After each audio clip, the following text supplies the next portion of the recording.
warahmatullahi wabarakatuh.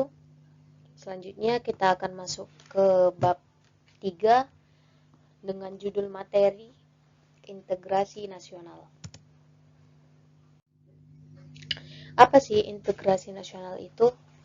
Integrasi nasional adalah upaya menyatukan seluruh unsur suatu bangsa dengan pemerintah dan wilayahnya.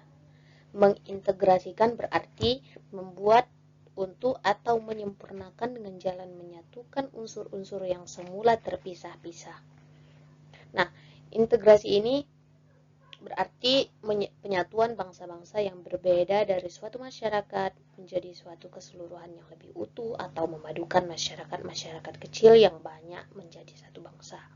Masalah integrasi nasional merupakan persoalan yang dialami hampir semua negara, terutama negara-negara yang usianya masih relatif muda, termasuk Indonesia. Hal ini disebabkan karena mendirikan negara berarti menyatukan orang-orang dengan segala perbedaan yang ada menjadi satu entitas bangsa yang baru berdiri seperti negara Indonesia ini. Kemudian yang kedua, pengertian integrasi nasional. Integrasi nasional tadi sudah kita jelaskan bahwa integrasi nasional ini merupakan upaya menyatukan seluruh unsur suatu negara dengan pemerintah dan wilayahnya. Ini menurut Safruddin Bahar 1998. Next. Kemudian yang ketiga, pentingnya integrasi nasional. Masyarakat yang terintegrasi dengan baik merupakan harapan bagi setiap negara. Sebab integrasi masyarakat merupakan kondisi yang diperlukan bagi negara untuk membangun kejayaan nasional demi mencapai tujuan yang diharapkan. Integrasi masyarakat yang sepenuhnya memang sesuatu yang tidak mungkin diwujudkan karena setiap masyarakat di samping membawakan potensi integrasi untuk menyimpan potensi konflik atau pertentangan, persamaan kepentingan, kebutuhan untuk kerjasama, serta konsensus tentang nilai-nilai tertentu dalam masyarakat merupakan potensi yang mengintegrasikan. Kemudian yang keempat, perkembangan sejarah integrasi di Indonesia. Menurut Suroyo,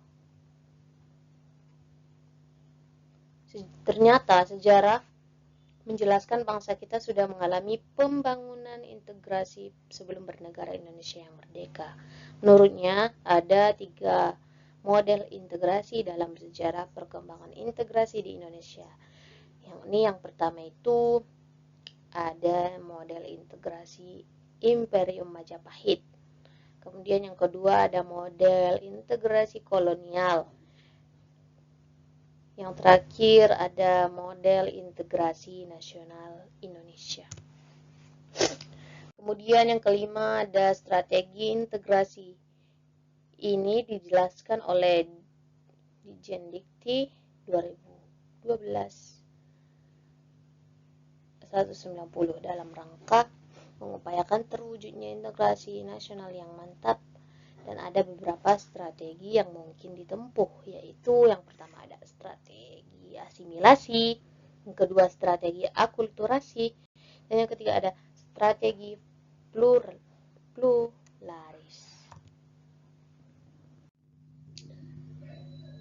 Nah, yang selanjutnya ada integrasi nasional Indonesia. Integrasi nasional Indonesia ini dapat dilihat dari 2 dimensi, yaitu dimensi vertikal dan yang kedua ada dimensi horizontal. Dimensi vertikal ini ialah dimensi yang berkenaan dengan upaya menyatukan persepsi, keinginan dan harapan yang ada antara elit dan massa atau antara pemerintah dan rakyat. Jadi, integrasi vertikal merupakan upaya mewujudkan integrasi dengan menjembatani perbedaan-perbedaan antara pemerintah dan rakyat. Integrasi nasional dalam dimensi yang demikian bisa disebut dengan integrasi politik. Mungkin cukup sekian yang bisa saya sampaikan dari materi integrasi nasional. Kurang lebihnya saya mohon maaf. Billahi taufiq wal hidayah. Assalamualaikum warahmatullahi wabarakatuh.